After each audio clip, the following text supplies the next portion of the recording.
Welcome to JSATV, where we're covering the latest stories, trends, and innovations from leaders in the world of digital infrastructure. And we are coming to you live from this very crowded exhibition hall at Datacloud USA in the Lone Star State of we're in Austin, Texas, and I am here with somebody who we quite literally roped in from the crowd behind us because he's got some very, very interesting stories to tell. We have Mr. Justin Lenoff. Justin is the Group Application Manager for Clarke Energy. Did I get all that right, Justin? You got it right. Yes. Excellent. And so we understand that you are primarily focused on sustainability.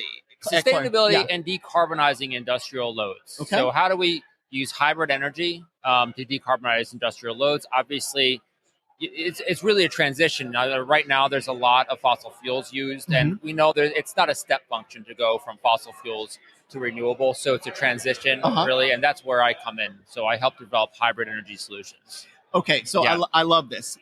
For my own knowledge, something I've always wanted to ask somebody just like you. Okay. When we started covering kind of green energy initiatives and sustainability 2, 3, 4, almost 5 years ago, so much of what we heard was kind of a canned response. Everybody had to kind of have a position on sustainability. Okay. What we're seeing now is those positions look like initiatives. Why don't you talk to us a little bit about Clarke Energy and some of your initiatives and kind of your overall thought on where we're actually going with regard to solving for climate issues? So one of the ways that you solve for climate issues is you find a way to appeal to your customer, right? So it turns out, love solar storage, right? So solar storage is great because it's a really two complementary trends that are converging, right? So decrease in storage costs. You'll see non-lithium alternatives coming online. They're lower cost, drive that cost down. Solar costs coming on. And then modern inverter technology is really, really moving rapidly right now. Yeah. So you have inverters that can come to full power in 2 milliseconds. Right. So that seems fast. It's ridiculously fast, right? It's ridiculously fast. And they're megawatt class inverters. Yeah. These giant inverters that can just wake up as fast as a UPS, right? So not only can we deliver clean energy to a customer like a data center, but we can potentially stabilize the AC bus, right? On the outside of the facility with like 5 nines reliability, right? We can do different things. We can use hybrid energy to provide solutions for them.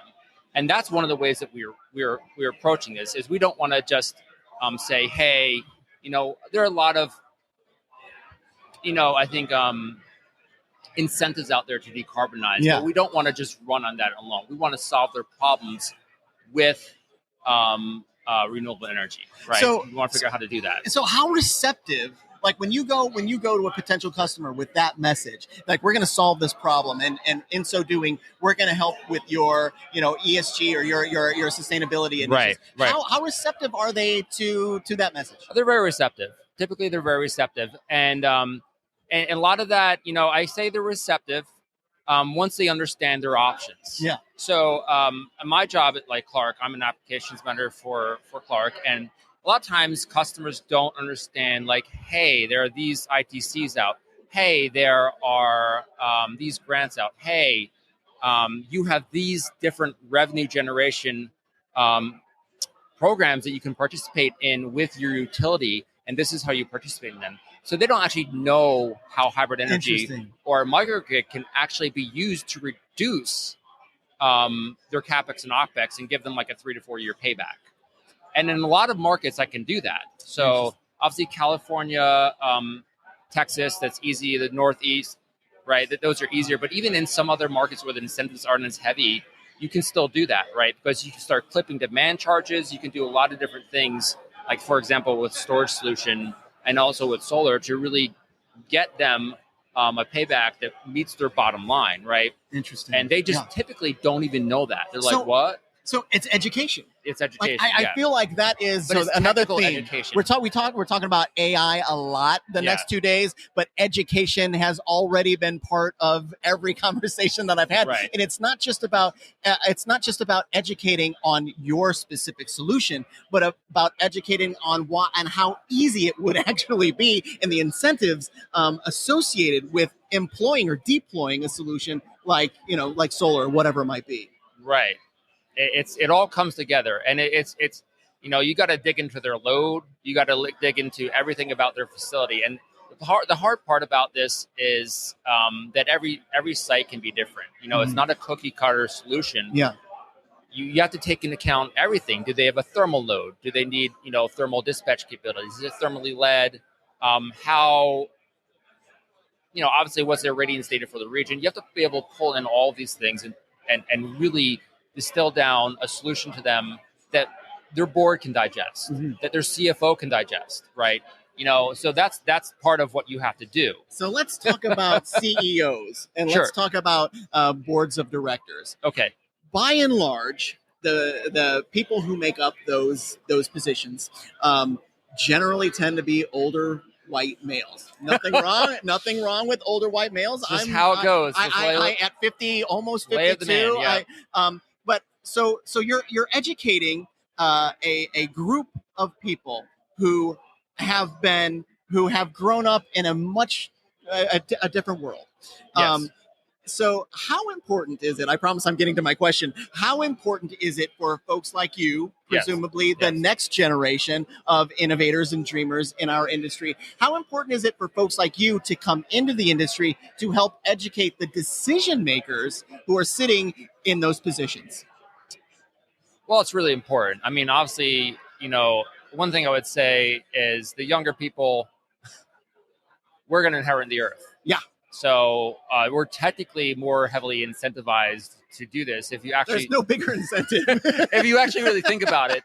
Yeah. So that's one important thing that I've seen. Like, we don't.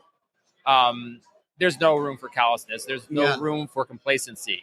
The younger you are, especially if you have children, and you want them to really have a future. Yeah. I'm not a doomsday predictor in many ways, because I really firmly believe that we can control our destiny. Mm-hmm. Right. We're not.